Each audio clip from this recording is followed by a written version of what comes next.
Bonjour à tous et bienvenue dans cette petite vidéo tutoriel Nalios. Donc nous allons voir aujourd'hui comment customiser votre formulaire depuis votre site web. Donc par défaut, Odoo vous a créé un formulaire Contactez-nous sur votre site web que vous allez pouvoir customiser. Donc tout d'abord, on va se rendre dans le petit bouton Éditer juste ici pour pouvoir le customiser selon nos besoins. Ensuite, je vais me rendre sur le petit bouton Soumettre. Donc ici, je vais pouvoir définir en fait quelle est l'action qui va être engendrée par le fait de soumettre le formulaire. Donc dans ce cas-ci, c'est créer une opportunité. Donc une opportunité va être créée dans notre CRM, mais je pourrais également décider de créer un client, créer une tâche ou envoyer un email à une adresse spécifique. Donc pour notre petit cas ici, on va laisser le fait de créer une opportunité. Vous pouvez également aller un tout petit peu plus loin dans la customisation de cette opportunité, donc décider si c'est pour une équipe commerciale spécifique, un vendeur spécifique, etc. Donc une fois que vous avez terminé de customiser le formulaire, vous pouvez décider de rajouter des champs au sein de celui-ci. Donc je vais rentrer dans un des champs en question et vous allez voir juste ici, je peux rajouter d'autres champs. Donc je vais ajouter un champ. Donc on voit ici que j'ai un champ texte, mais je peux décider de choisir plutôt un courriel, un numéro de téléphone ou une date, etc. Donc là, c'est vraiment le format du champ qui va changer en fonction de votre sélection. Je peux décider de le nommer d'une manière, donc par exemple Your Question.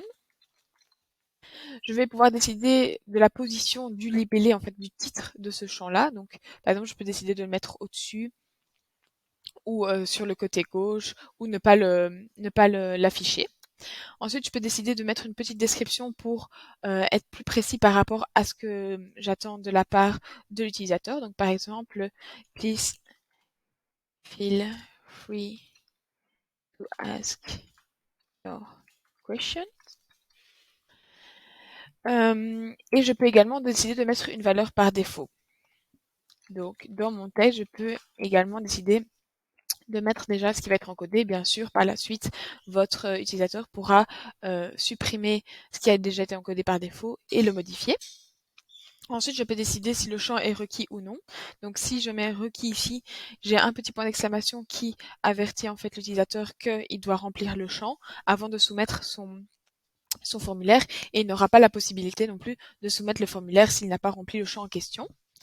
Ensuite, je peux décider de rendre le champ visible ou non selon certaines conditions. Donc, si je dis qu'il est visible uniquement si, et alors là, je peux décider certaines conditions dans mes petits champs juste ici. Donc, par exemple, je pourrais décider que je pose une question spécifique que lorsque le code postal provient de la HUP et donc est égal à 1310, par exemple. Donc, ou sinon, je peux le mettre toujours visible.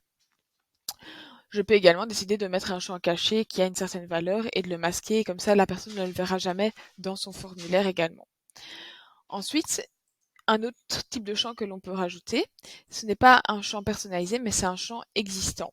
Donc, qu'est-ce que j'entends par champ existant? En fait, c'est tous les champs qui existent déjà dans le modèle dans lequel on va générer le formulaire. Donc, dans ce cas-ci, on va générer le formulaire et il va créer une opportunité.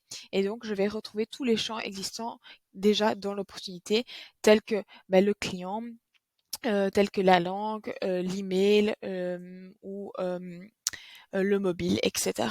Donc, vous pouvez décider de prendre un champ déjà existant et donc quand vous allez soumettre le formulaire, c'est ce champ-là qui va être défini dans l'opportunité qui va être créée depuis le formulaire. Donc voilà, j'espère que cette petite vidéo vous aura été utile. Je vous souhaite une bonne journée.